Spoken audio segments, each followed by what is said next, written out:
with everything that he's got, trying to make it difficult for Nodirbek every step of the way. Yeah, really nice move. Nice move. That was strong. Yeah, controlling the c4 square, David.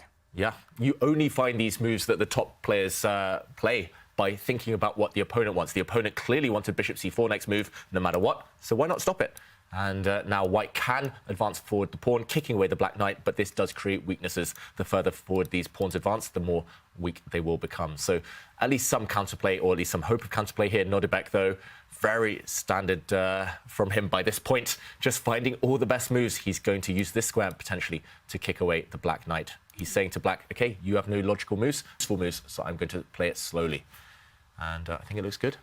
Nice point there, David. Another chess kid moment. When in doubt, ask yourself, what's your opponent's threat?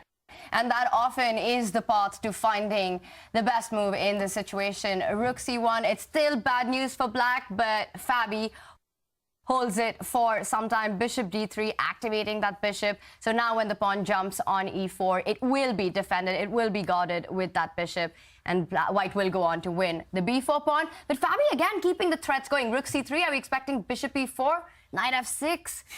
Not easy. Bishop e4, knight f6, bishop f3. Yeah. You have to perform the right kind of gymnastics with the bishop to be able to challenge the pawn when it hits b3. Wow. And all of that requires some calculation. He's down to a minute.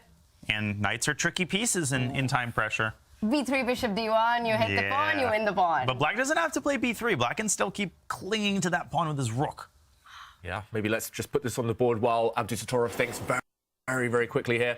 Attacking the knight looks very logical, kicking it away. The knight has to retreat, gaining time against the bishop. The bishop can retreat, and as you guys have been talking about, if the pawn advances, it will be rounded up. No way to survive any longer for this pawn. It will be cashed in on the next move.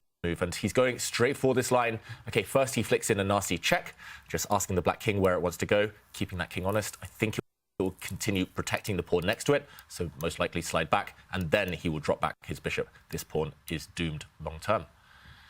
Great stuff. 10 seconds for Fabi. Wow. 9-8, he needs to make a move. 5. Rook b7, he has to decide where to move the king. He goes king f8. All right. Bishop f3, still can't push the b pawn. You lose it after bishop d1. Oh, move g4 now to try to kick the knight out of f6 so you can put that bishop on d5. No. Oh, same idea, even more elegant execution. Exquisite. Bishop b3 coming up. Oof, brutal. There it is. Take one. There it goes. About to hit the button. Yeah, Fabi's fighting spirit here has been diminished. Unfortunately, no way to keep this one going. 2 pawns down, no counterplay. Matter of time now. Abdusattorov, he's done everything right. It will be a huge shock if he lets this one slip. Another great move. Knight d6, there was rook d7, just integrating the tactics perfectly, and he's about to win a third pawn. That might trigger resignation. Yeah, that black knight, no good squares for it to use. And I think Fabi, you can tell body language there. He leaned back. Has he resigned? He has. Abdusattorov takes the match. Wow. What a big win there by Abdusattorov. He keeps his form at the chess kid. What a chess kid. And that means Fabiano Caruana will be down in the elimination bracket.